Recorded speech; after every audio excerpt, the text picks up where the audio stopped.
Good morning, everyone, and welcome back to what's been an amazing and historic online event.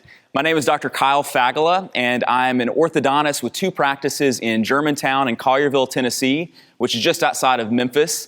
I'm the co-owner of Neon Canvas, which is a digital marketing agency with clients in over 25 states, and I'm the host of the Digital Orthodontist Live. I'm also course director of Development of Occlusion, which is a class for first-year dental students at the University of Tennessee. But most importantly, I've been married for almost 14 years to my wife, Anna, and we have 4 children, Charlie, Libby, George, and Lucy. Hi, guys.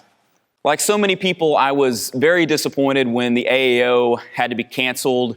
And to be clear, it needed to be canceled. It was the only option that it be canceled, but it was still very disappointing. I've attended the annual session every year since I was a resident, so nearly 10 years, and I love that meeting. But thanks to this online virtual meeting, despite all the obstacles that have been put in our way, we're able to still gather together and have an excellent meeting. As with yesterday, the AAO has organized an exciting lineup of both clinical and practice management speakers, and it's going to be another wonderful day of learning together. I'd also like to recognize the continued support of our opening keynote sponsor, Lightforce Orthodontics, along with other industry sponsors and partners. As we begin day 2, I'm extremely honored and excited to be spending this 25 minutes with you, and I hope that this keynote will inspire and motivate you. It's also the first time that I've worn dress socks in about 5 weeks, so I'm a little excited about that, and believe it or not, today is my birthday. I mean, not today as I'm filming this, but May 3rd, it's my birthday, and no, I did not turn 18 today. I'm actually 36. Thank you very much. So happy birthday to me. So let's start this morning with a story. Before this pandemic really became a pandemic, my family went on a vacation to 30A to Seagrove Beach, which is right on the coast of Florida. It's a beautiful area. We were actually supposed to go on a Disney cruise, which we'd never been on before. My kids were excited. I had done a lot of planning, but it turned out that it wasn't such a great idea. It disembarked on literally Friday, March the 13th. So Friday the 13th, we probably should have known. And actually the cruise did go ahead and sail. It'll probably be the last Disney cruise to sail for, 4 or 5 months. And it was actually one of only 2 times that a Disney cruise has ever sailed at less than 50% capacity. So it would have been amazing. We might have gotten the coronavirus, but we would have had a great time. So we ended up doing the beach, which was awesome. It was an amazing experience. And the last night that we were there, we had actually eaten at a restaurant, which turns out probably the last time I'll eat at a restaurant for a while.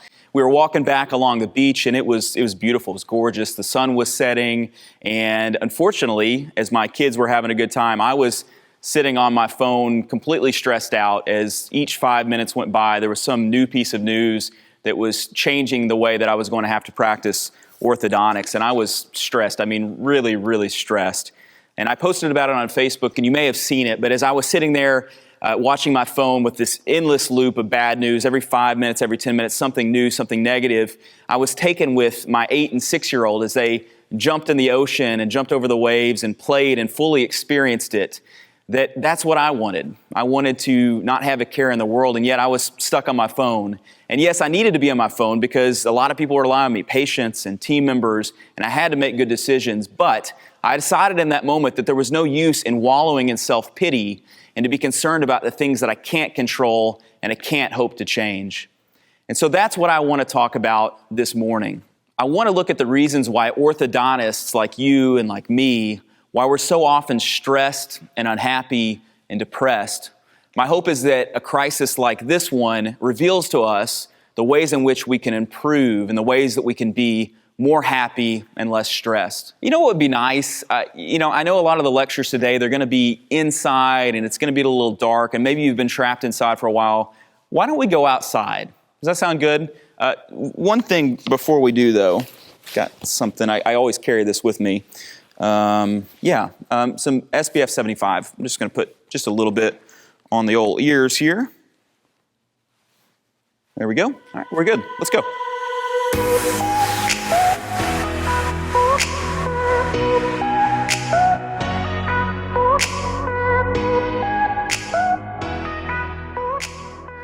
So I got my start in orthodontics speaking on the topic of social media and digital marketing, and these are both topics that I love. But as my practice got busier, I had a cold start practice in 2013, and by about 2016, I'd found that I was finding myself really stressed and really anxious as the practice got busier and busier. And in the day-to-day, I could hardly get through the day without feeling overwhelmed. And so in 2016 at a meeting, I debuted a lecture on the topic of stress and stress reduction. And let me be clear, I'm not an expert at these topics. I did not major in psychology. I've read some books and I'm really interested in the topic. But the reason I decided to speak on it was not because I'm an expert, but because I needed to know more about it. And so my lecture on stress reduction, it morphed into a lecture on how to find happiness, and then that morphed into a lecture on how to find joy. And I do think there's a difference between the two, between happiness and joy. And happiness is dependent upon circumstances. And so when things are good, we're happy. But as Billy Graham says, joy depends on God. Now, Brené Brown says something similar about joy, and she says that, yes, happiness depends on circumstances, but she changes the last part to say joyfulness is tied to spirit and gratitude. And so, regardless of your worldview, I think we would all agree that joyfulness is one of the key goals of life, to be able to be content and at peace despite the circumstances that surround us. But before we get to the topic of joy, let's talk about stress and why it is that we as orthodontists are so stressed and unhappy and depressed at times. And I don't mean just right now during a pandemic, I mean in general.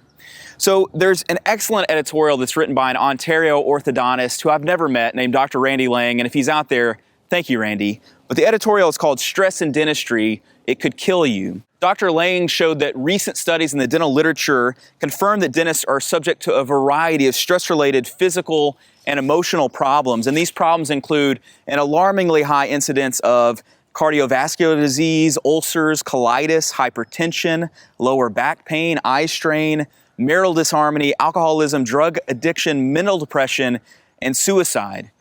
And granted, this doesn't apply to everyone. And granted, we're not dentists per se, we're orthodontists, but certainly these things do apply to us. And when you look at the suicide rate in particular, a difficult topic to discuss, but an important topic, the suicide rate for dentists is more than twice the rate of the general population. And get this, our suicide rate as dentists is 3 times higher than that of other white-collar workers. So this should cause you to pause, and this should cause for some concern for sure. And we don't have time to go into all the reasons why we as dentists and orthodontists, why we are more stressed than other white-collar workers or other people in general. But I think we would all agree that there are some things that are common about us that contribute to this. I think part of it is the job that we do and the work that we do. We are isolated from other doctors, most of us practicing in practices by ourselves. We also have economic pressures. If you're a young orthodontist, you have a significant amount of student debt. If you own your own practice or you've purchased a practice, there is a lot of practice debt. We have increasingly competitive markets now with the introduction of corporate offices and direct-to-consumer options.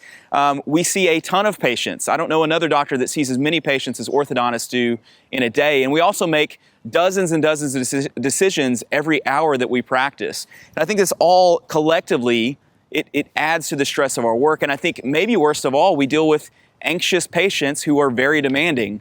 And we rely on those same patients and their compliance to achieve our best results. Of course, there's an aspect to this increased stress that's related to how we're wired and the way that we're made and our personality traits. And one thing that we almost all have in common is that we would call ourselves perfectionists. And for a long time, I thought this was a good thing. And in dental school, I was proud to say in an interview that I was a perfectionist and I wanted things to be perfect. And in dental school, that trait only got strengthened or worsened. And I was trying to make things perfect and permanent in an inhospitable environment. And then as an orthodontist, being a perfectionist, it makes us better at what we do, where a degree of torque and a 0.5 millimeter of alignment, they make a difference.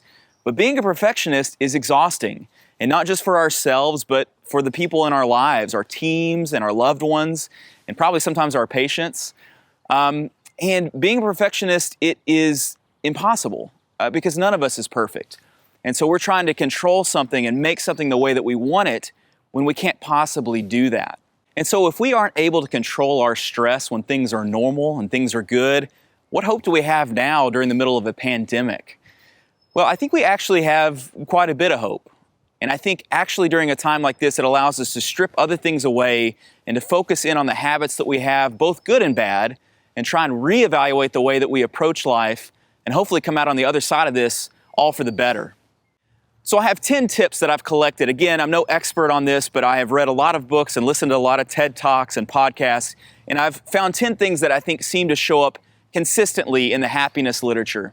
And so I'll go down the line here, and I hope that these things are helpful for you to follow and to think through. Number one, we need to work on our mindsets. There's a book that I love and I highly recommend called The Happiness Advantage by Sean Aker. He's a Harvard researcher, and in his research, he found that only 10% of our long-term happiness, what I would call joy, is predicted by our external world. Whereas 90% of our long-term happiness or joy is predicted by how our brain processes the world around us. To say it a different way, only 10% of what makes us happy is the things around us. The 90% that makes us happy is what's inside of our head and how we react to the things that happen. And we have that choice. In Harv Eker's book, The Secrets of the Millionaire Mind, when he's looking at the differences between rich and poor people and the difference in their personality traits, he found that rich people believe that I create my life, whereas poor people would say, life happens to me. And I think this is true, and I think there's a commonality here, is that the difference is in how we perceive how our lives are shaped. Is it up to us? Do we have control over this? Or are we just victims to the world that's around us? And I think it's a huge difference. And in simplest terms, I would say that we have to recognize that our mindset is probably the most important factor when it comes to stress reduction and happiness. And if we think positively, then most of the time, 90% of the time, we're going to do just fine. Number two, we should be humble. I think it's really easy to assume that all the things that are good in our lives, that we've earned these things and that we deserve them because of all the hard work that we've done. And yes, a lot of us have worked really hard, but we don't deserve these things. We're blessed beyond measure, but not necessarily because of ourselves. And I think something like the coronavirus, it shows us that these things that we've built up, well, they can be stripped away in a moment. And so we must remind ourselves how lucky we are, how blessed we are, that we don't deserve this. And I think if we do that, we'll become grateful each day, which is number three, is to be grateful. And if we're humble, again, we'll realize how blessed beyond measure that we all are, and we should be more grateful. And I love this quote on gratitude, and gratitude is consistently linked with happiness, but this is from Melanie Beattie, and she says, gratitude unlocks the fullness of life. It turns what we have into enough and more. It turns denial into acceptance, chaos into order, confusion to clarity. It can turn a meal into a feast, a house into a home, a stranger into a friend. Gratitude makes sense of our past, brings peace for today, and creates a vision for tomorrow. Number four, we should live in the moment. It's not bad to learn from the past or to plan for the future, but we shouldn't live there. We need to be present and focused on the now, and if we don't, we'll be disconnected from our present reality and from the people around us.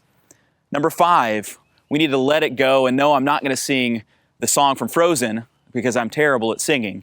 But yes, let it go. A lot of us are control freaks, and this is kind of linked to our perfectionism.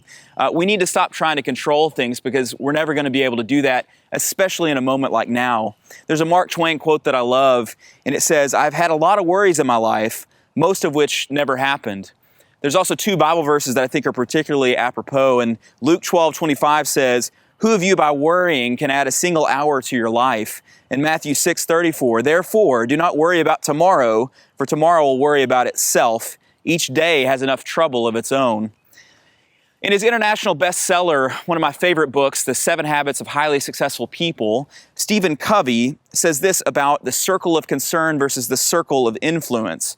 Your circle of concern encompasses the wide range of concerns that we can all have, such as our health, our children, problems at work, the decisions that our government makes, the weather, and the threat of war, a lot of things. Now, our circle of influence, it encompasses those concerns that we can actually do something about. And these are concerns that we actually have some control over. So think about it a little bit like a Venn diagram where you have your circle of concern, which is bigger than your circle of influence. And your circle of influence sits inside of those things that you can be concerned with. Now, a proactive person or a person with a healthy mindset, a good mindset, would focus more on the things in their circle of influence, the things that they can actually control. And in this way, that circle of influence, it expands and it grows to encompass more of this circle of concern. Now, a reactive person or someone with a bad mindset Well, they would focus more on their circle of concern. And this goes back to earlier when we talk about internal versus external. And someone with a bigger circle of concern, they think that the external world is crowding in on them and that it's keeping them from being the person that they want to be. But again, the proactive person is going to look at their circle of influence and allow it to grow and to spread out into the rest of their life, making their circle of concern and their circle of influence almost the same. And so a question in terms of reflection for you out there: what are some ways that you consistently choose to grow your circle of concern? And how is this affecting your circle of influence? Are you not as effective a person because you're so concerned about things that you can't possibly change? Number 6, we should prioritize experiences over things. And to say it a different way, we should prioritize people over possessions.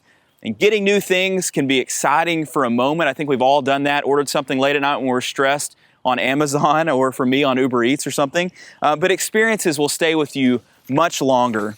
We need to leave time for relaxation and vacation when we can actually vacation again, for hobbies, and for spending quality time with our loved ones. On our deathbeds, we're not going to wish that we had ordered some more things on Amazon, or that we had collected some silly baseball card, or that we had spent more time watching Netflix. We're going to wish that we had spent more time with the people that we love and experiencing time with our friends and loved ones.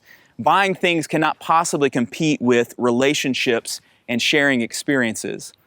Number 7, we need to give back. One of the sweetest things that's happened in the middle of all this was literally the day that we had to decide to close our office.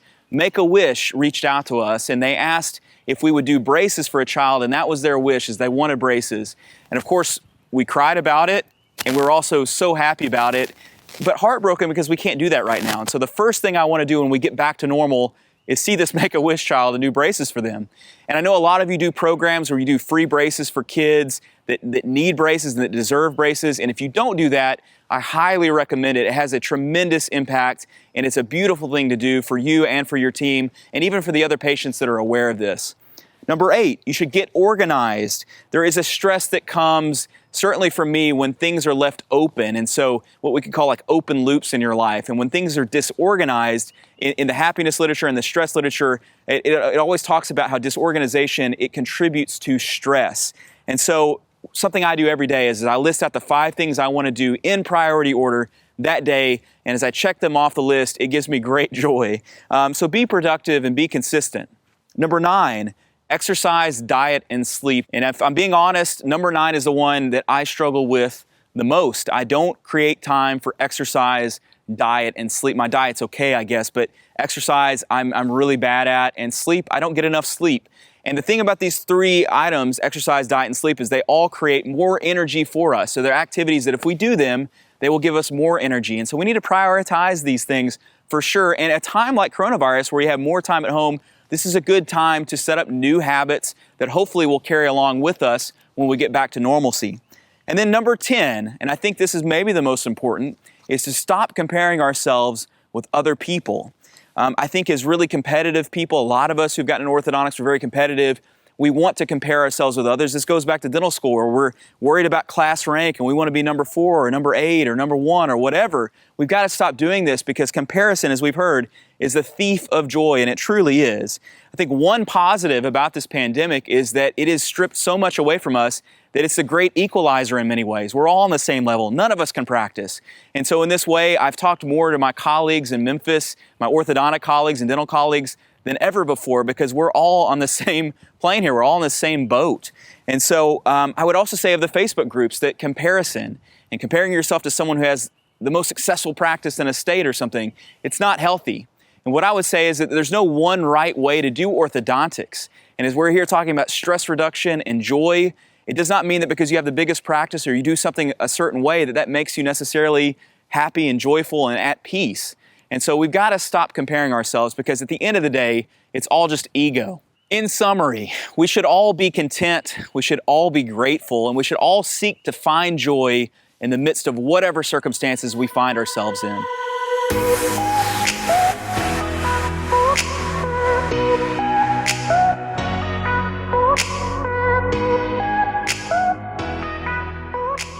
One of the great American novels was written by John Steinbeck, and it was released in 1939. I'm sure a lot of you have read it, maybe during college, or maybe you've picked it up recently because it fits the current times so well. And that book is The Grapes of Wrath. It's set during the time of the Great Depression, and a lot like now, people had lost hope. Now, the Great Dust Bowl was a part of this, and that was a time where in the Midwest, topsoil was lifted up and big heaps of dirt were strewn across the air. And it was affecting farms, and farms were failing, and the baking industry had collapsed. And farmers were losing their farms, but also losing their lives, and they were losing everything. In this scene, Steinbeck describes all of that, and I want you to pay in particular attention to how he describes darkness in this scene. He says this, "The dawn came, but no day. In the gray sky, a red sun appeared, a dim red circle that gave a little light, like dusk. And as that day advanced, the dusk slipped back toward darkness, and the wind cried and whimpered over the fallen corn. The people came out of their houses and smelled the hot, stinging air and covered their noses from it. Men stood by their fences and looked at the ruined corn, drying fast now, only a little green showing through the film of dust. The men were silent and they did not move often. And the women came out of their houses to stand beside their men and to feel whether this time the men would break. The women studied the men's faces secretly, for the corn could go as long as something else remained." What is it that they needed to remain? Well, it's hope. They needed hope to remain. If the corn is lost, if the house is lost, if darkness covers the land and dust obscures all vision, the one thing they long to see on the face of the one that they love is hope. And of course, this line and this quote, it relates to all of us, both men and women. And so as men and women, as we look on the faces of the ones we love, what we want to see, no matter what else we lose, is hope. I know that many of you, myself included, are longing for hope right now.